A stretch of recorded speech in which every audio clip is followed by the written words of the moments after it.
तो बाह चढ़ाते हुए अगले मैच में अगर आप किसी क्रिकेटर को देखें तो ये शक जरूर आपके मन में पैदा हो सकता है अब इस इंसिडेंस के बाद कि कहीं वो स्पॉट फिक्सिंग में लिप्त तो नहीं है। और यही यहां पर सबसे बड़ा सवाल उठता है कि क्या क्रिकेट पर से भरोसा फैंस का आउट नहीं जाएगा। तो आपसे यही जवाब जानना चाहेंगे कि श्रीसंत ने ये करते वक्त क्या एक बार भी नहीं सोचा कि वो सिर्फ अपने लिए नहीं कर रहे हैं, पूरे देश और पूरी दुनिया की क्रिकेट को कलंकित करने भरोसा फैंस का आउट नहीं जाएगा। तो आपसे यही जवाब जानना चाहेंगे कि श्रीसंत ने ये करते वक्त क्या एक बार भी नहीं सोचा कि वो सिर्फ अपने लिए नहीं कर रहे हैं, पूरे देश और पूरी दुनिया की क्रिकेट को कलंकित करने जा रहे हैं। देखिए, मुझे लगता है कि इतनी सोच होती तो ये करते नहीं है। अच्छा वाला कॉन्ट्रैक्ट है, आईपीएल का भी फिट है और बहुत टैलेंटेड गेंदबाज है।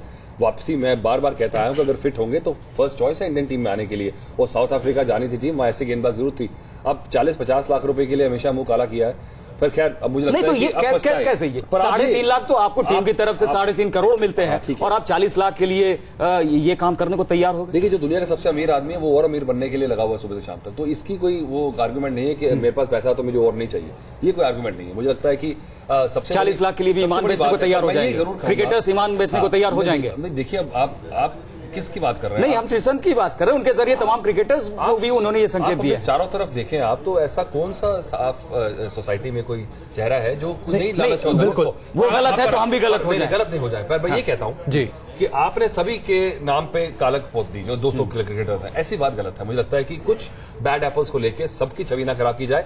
We should be hopeful and until proven guilty everybody is. बिल्कुल। पदमपति जी, आपने न्यूज नेशन की चर्चा में कल ही श्रीसंत का नाम लिया था और हम लोग चर्चा कर रहे थे कि कैसे फाइनल के मैच में जो वर्ल्ड कप का था उसमें आखिरी मैच में श्रीसंत को शामिल किया गया, उस पर काफी सट्टा भी लगा था।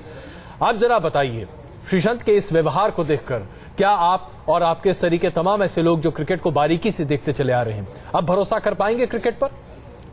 अजय, आप शायद नहीं जानते कि 5 वर्ष की उम्र से मैंने क्रिकेट को देखा है और तब देखा है कि जब कमेंट्री में मुझे सिर्फ 4 रन्स एंड आउट, इसके अलावा कुछ नहीं मालूम था।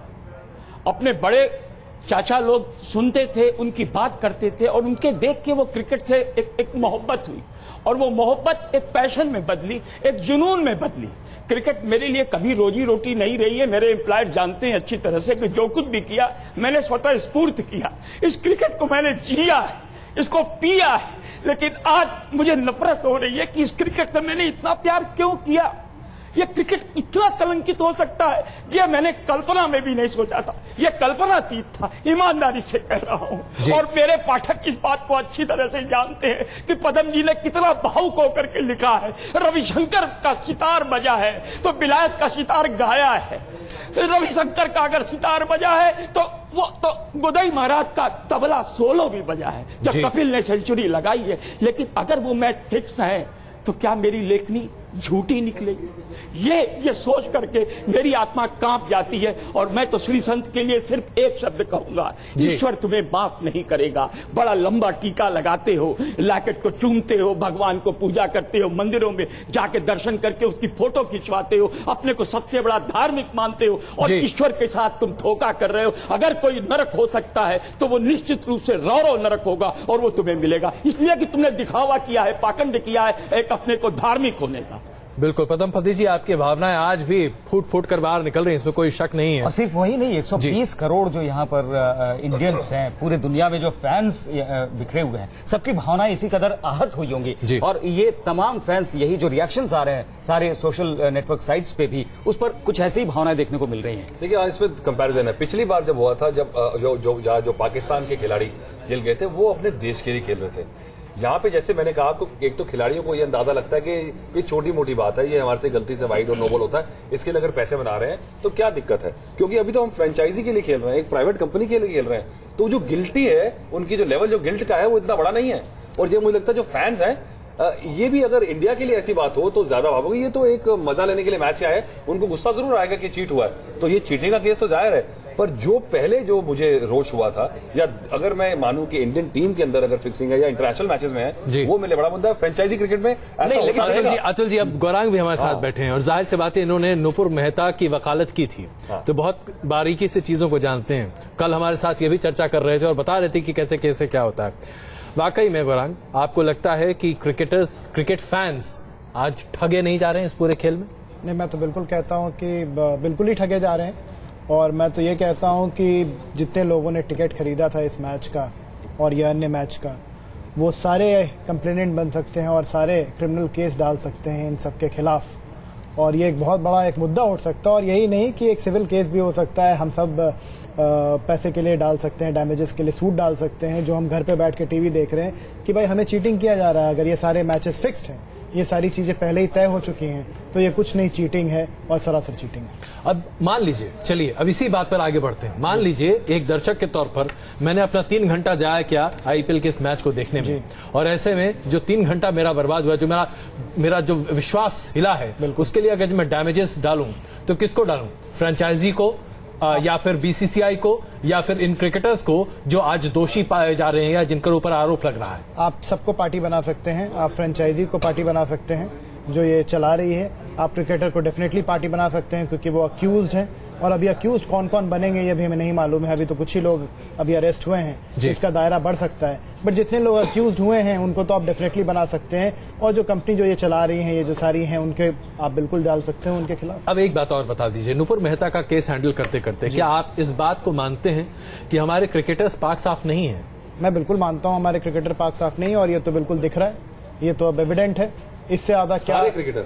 नहीं, सारे क्रिकेटर नहीं, बट हमारे कुछ क्रिकेटर। आप प्लीज ये नहीं कह clarify सकते हैं कि सारे क्रिकेटर हमारे अतुल जी ऐसे अपने आप को बचा रहे हैं। मैं नहीं बता रहा, मैं पूरी क्रिकेट स्टूडेंट नहीं है। नहीं, तो आपने तो बिल्कुल सबको एक ही लाइन में सारे क्रिकेटर नहीं। अतुल जैसे देखिए आज के, माफ कीजिएगा करुण, आज की डेट में जैसे ही हम राजनेता का नाम लेते हैं सब कुछ काला नजर आता है। बिल्कुल वैसे ही आज क्रिकेटर के साथ हो रहा है। इस देश में जहां कपिल देव की जीत के साथ आप लोगों की आंखों में आंसू देख सकते थे, जो 1983 का वर्ल्ड कप जो जीता लोगों ने, हम लोगों ने देखा, हम लोग छोटे बच्चे थे उस वक्त, एकदम तमाशा मचा हुआ था सड़कों पर। अभी भी जब धोनी वर्ल्ड कप जीत कर आ रहे थे, क्या तमाशा देखने को मिल रहा था। आईपीएल का पहला सीजन देख लीजिए, क्या जुनून था लोगों में जब सब हो रहा था।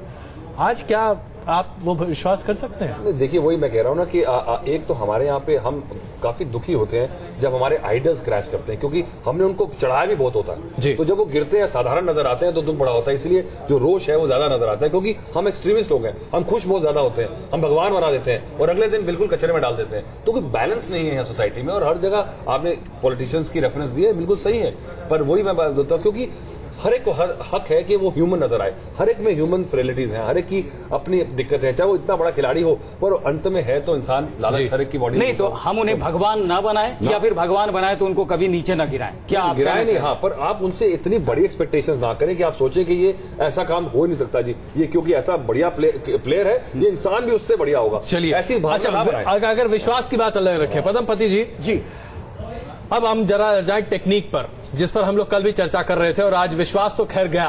अब जरा टेक्निक की बात करें। ये कैसे होता है? फीता बांध दीजिए, हाथ ऊपर कर दीजिए, जरा इधर काला कुछ खुजा दीजिए, कुछ कर दीजिए। बड़ा आसान है क्या ये फिक्स करना मैच? अतुल बहुत अच्छी तरह से जानते हैं। दरअसल ये क्रिकेटर्स के जो सिग्नल्स होते थे उसको कलंकित किया गया है। मुझे नहीं मालूम कि अतुल कैसा सोचते हैं, लेकिन अजय, मैं एक विकेट कीपर था जी, और मेरा फास्ट बॉलर सुशील शर्मा एक फास्ट बॉलर था, बहुत तेज था। तो जब वो इन स्विंग डालता था तो दाहिने हाथ में ऐसे करता था, ऐसे करता था। मुझे ये पता हो जाता था कि अब वो इन स्विंग डाल रहा है। तो जब एक विकेट कीपर खड़ा होता है तो वो ऑफ स्टंप के बाहर खड़ा होता है, राइट हैंड अगर है वो, तो जब वो खड़ा होता है, जब उसे मालूम होता है कि इन स्विंग आ रही है, तो वो लेफ्ट साइड की ओर जाने की कोशिश करता है। तो इस तरह के न जाने कितने इशारे हैं, और वो फील्डर भी समझ जाते हैं कि उनको भी पता है कि इसी तरह स्पिनर क्या डालना है उसको, वो इशारे करता है तो विकेट कीपर समझता है और सारे समझते हैं। ये विडंबना है, ये दुर्भाग्य है कि वो महान इशारे जो है वो गंदगी में बदल गए, कलंक में बदल गए। ये दुर्भाग्यपूर्ण है। और जो आपने कहा कि जूते के फीते और वो घड़ी और वो बटन खोलना बंद करना, लैकेट चूमना, भगवान को इशारा करना, आसमान की ओर देखना, ये सारे सिग्नल जो है वो सटोरियों को। और अब तो टॉयल भी उसमें डाल लेना, उसमें भी एक बड़ा कुछ हुआ है। मुझे लगता है कि एंटी करप्शन यूनिट ने बहुत कहा है कि मोबाइल फोन नहीं जा सकते, मॉनिटरिंग है काफी, पर उसके बावजूद भी अब ये देखिए, पहले आईपीएल में स्ट्रेटेजी ब्रेक नहीं हुआ करते थे। आप 20 ओवर में कितनी स्ट्रेटेजी लगाएंगे जी? किसी ने सोचा ये स्ट्रेटेजी ब्रेक क्यों होता है? तो आप खुद शक पैदा कर रहे हैं। तो मुझे लगता है कि ऐसी एनवायरनमेंट क्रिएट की जाए जहां पे लोगों को एम्बिग्यूटी ना नजर आए। जी। अब स्ट्रेटेजी ब्रेक दे रहे हैं, वो सरे के 4 चोले को आएंगे भी क्या हो रहा है, क्या हिसाब किताब है भैया, ये भी सोच रहे हैं लोग। तो आप क्या इशारे करते थे अतुल जी? मुझे बिल्कुल सही कहा इन्होंने, इशारे करते थे भैया, यही खेल के पता चला कि आपके इशारे का भी कुछ पैसा निकल आया। हाँ, हमारे इशारे होते थे भी टांग जब लगड़ाने लगे तो भैया इलेक्ट्रॉल पिला देना जी। और मनिंदर सिंह जब अपनी जोड़ी ठीक करते तो बड़ा फास्टर और नाली वाली स्लिप थोड़ी पीछे हो जाती थी जी। हमारे इशारे तो यही थे। अच्छा, वहीं तक थे। अरे आपने करोड़ों मिस कर दिए। नहीं, ये तो खैर विकेट कीपर और फील्डर की बात है कि वहां पर इशारे होते हैं और फिर आप विकेट लेने को तैयार हो जाते हैं, ये बॉलर्स के ऊपर होते हैं। लेकिन हम अगली रिपोर्ट देखते हैं कि किस तरह से राजस्थान रॉयल्स का जो दूसरा खिलाड़ी इसमें फंसा है। हम चंदीला की बात कर रहे हैं, अजीत चंदीला, जो राजस्थान रॉयल्स के उभरते हुए खिलाड़ी थे, काफी अच्छी तरह से विकेट ले रहे थे। हम लगातार चर्चा कर रहे थे कि ये भविष्य का खिलाड़ी साबित हो सकता है, डेडिकेशन के बारे में चर्चा करते थे, लेकिन अब उन्होंने पूरे आईपीएल पर ही सवाल खड़े कर दिए। आईपीएल पर दाग लगा देने वाले स्पॉट फिक्सिंग कांड में दूसरा नाम है अजीत चंडीला। राजस्थान रॉयल्स के इस ऑफ स्पिनर ने फिक्सिंग की ऐसी फिरकी डाली जिसने चंडीला को ही चांद तारे दिखा दिए। दिल्ली पुलिस के मुताबिक अजीत चंडीला ने 13 मई को राजस्थान रॉयल्स और पुणे वॉरियर्स इंडिया के बीच के मुकाबले में स्पॉट फिक्सिंग की थी। तहकीकात में सामने आया था कि एक बुकी ने चंडीला के साथ स्पेल के दूसरे ओवर में 14 से ज्यादा रन देने का सौदा तय किया था और इसके लिए अजीत चंडीला को 40 लाख रुपए दिए थे।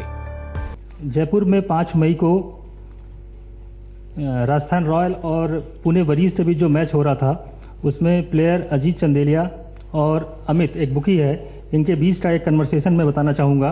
दिल्ली पुलिस ने मीडिया से मुखातिब होते हुए उस बातचीत का भी ब्यौरा दिया जो अजीत चंडीला और अमित नाम के बुकी के बीच हुई थी। हाँ भाई, आप बताओ क्या होगा? हाँ भाई, मैं सिग्नल दे दूंगा। पहला ओवर कॉन्फिडेंस के साथ करना और दूसरा ओवर हमारे लिए करना। ठीक है, करूंगा। भाई क्या इशारा दोगे? मैं ओवर शुरू करने से पहले टी शर्ट ऊपर उठाऊंगा और फिर नीचे करूंगा। मैं अपना सिर ऊपर उठाऊंगा और फिर बॉलिंग करूंगा। ये था वो सौदा जो अजीत चंडीला और बुकी अमित के बीच हुआ। 40 लाख में सौदा तय हुआ और फिर पुणे के खिलाफ मैच में चंडीला ने इस सौदे को अंजाम दिया। देखिए उस ओवर की तस्वीरें जिसमें चंडीला ने स्पॉट फिक्सिंग की। पहली गेंद 1 रन,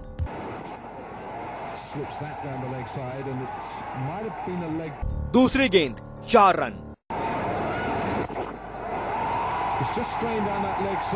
तीसरी गेंद 4 रन,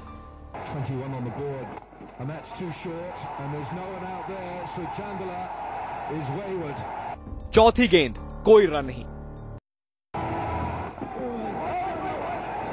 पांचवी गेंद 1 रन,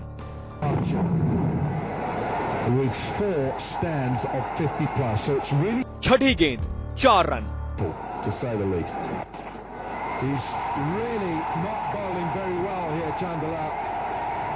इस तरह अजीत चंडीला ने सौदे के मुताबिक इस ओवर में 14 रन दे दिए। पुलिस सूत्रों के मुताबिक श्रीसंत और अजीत चंडीला न केवल अपने मैच में स्पॉट फिक्सिंग करते थे, बल्कि जिन मैचों में वो नहीं खेलते थे उसमें भी वो फिक्सिंग करवाते थे। इसके लिए वो प्लेइंग 11 में खेलने वाले खिलाड़ियों से बात करते थे। अजीत चौहान ने भी चंडीला के ही कहने पर स्पॉट फिक्सिंग की थी। अजीत चंडीला फिलहाल पुलिस की गिरफ्त में है और अगर उस पर लगे आरोप सही साबित हो गए तो क्रिकेट में ये गुनाह करने की सजा चंडीला को भुगतनी पड़ सकती है। Team news nation. तो गुनाह करने की सजा, शर्मसार करने की सजा चंडीला को भी भुगतनी पड़ सकती है। अतुल, आपसे जानना चाहेंगे, दिल्ली एनसीआर के खिलाड़ी हैं चंडीला, पिछली बार हैट्रिक लेके उन्होंने हंगामा मचा दिया था और प्रतिभाशाली खिलाड़ी के रूप में देखे जा रहे थे, लेकिन इस तरह की घटनाओं में वो शामिल होंगे, फिक्सिंग में, स्पॉट फिक्सिंग में वो शामिल होंगे, यकीन नहीं होता था, क्योंकि उनकी गेंदें जो है वो प्रभावशाली होती थी। उस वक्त कप्तान उन्हें चार्ज देते थे जिस वक्त खेल का नक्शा बदल रहा होता था और खेल को अपनी तरफ करने की कोशिश राहुल द्रविड़ करते थे। द्रविड़ के इस भरोसे का उन्होंने कत्ल किया है, कहा जा सकता है। बिल्कुल, मुझे लगता है, मुझे सबसे पहला ख्याल जब ये बात हुई तो राहुल द्रविड़ का आया कि कितनी आयरॉनिकल है कि जिस टीम का कप्तान राहुल द्रविड़ हो, जो कि मुझे लगता है कि उससे बेटर टेम्पलेट नहीं है कोई युवा खिलाड़ी को फॉलो करना, किस तरह से करियर, किस तरह से अपनी शोहरत, पैसे को एक लेवल में रखना, और उसकी टीम में ऐसा हुआ तो बहुत मुझे लगता है। और अजीत चंडीला के बारे में खैर मुझे लगता है पिछले साल भी जो 4-5 क्रिकेटर थे वो बेचारे फ्रेंच क्रिकेटर्स थे जी, उनको लगता था कि शायद उनको वो मौका नहीं मिला या मौका नहीं मिलेगा, उनका यही करियर है, तो वो कहीं से जहां से मौका मिला वो बेचारे अपना फ्यूचर सिक्योर करने की कोशिश में थे, तो फंस गए, लालच में फंस गए। खैर उनको तो कुछ मिला नहीं, इनको तो मौका मिला, और ये अच्छे वाले मुझे लगता है कि इनके तो अभी नए शुरुआती के ये पहला ये बताता है कि ये जो बीमारी है ये किस रूट तक जा चुकी है। तो